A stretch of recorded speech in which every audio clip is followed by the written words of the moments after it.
A long, long time ago, in a world far away at the NIH, I was doing a postdoc in the Cancer Institute Laboratory of Physiology, and I got interested in collagen metabolism, and I ran into a plastic surgeon, Kel Cohen, and he got me interested in wound healing, and the rest is history.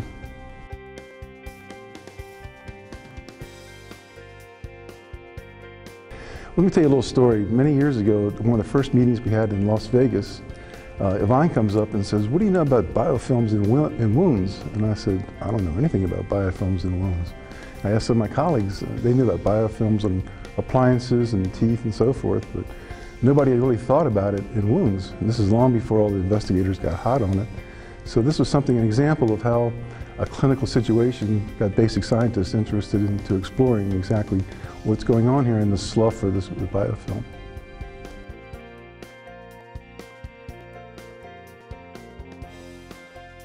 Well, we started talking, I guess, one of the meetings back in Walt Disney, or maybe another Las Vegas meeting. There was a lot of interest in the microenvironment, what's going on, and some of the growth factors that some of the companies were putting into wounds weren't working very well. And I said, well, that's the old, what I call the surgical approach. It was shoot, ready, aim. They had these growth factors and they started sticking it into the wounds, and it didn't work. And we said, well, we got to understand the microenvironment. And that's when people started taking a closer look at the microenvironment. And they discovered that we've written several papers on this, that the wound is full of, these chronic wounds are full of neutrophils and proteases, and they will not respond until that inflammation goes down. And once you quiet down that background with the proteases, then they could respond to all these high-tech therapies. So once again, it's a cross-fertilization between talking to the clinicians and back and forth with the basic scientists that try to understand what's going on.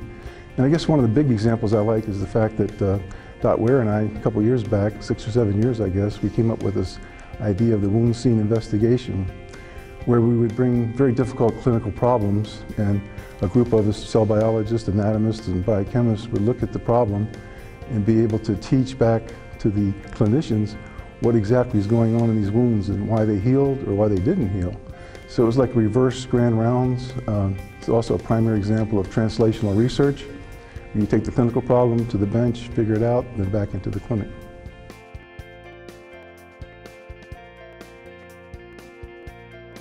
Well, I've been to over 20 meetings here at the SAWC, and like the last 5 years we've had a combined meeting with the Wound Healing Society. So it's a good place to network, learn the latest problems that the clinicians are focused on, and how we can work with that. And it's the only meeting I really go to. There's many, many meetings, but it's the only one I really go to every year is the combined SAWC Wound Healing Society meeting.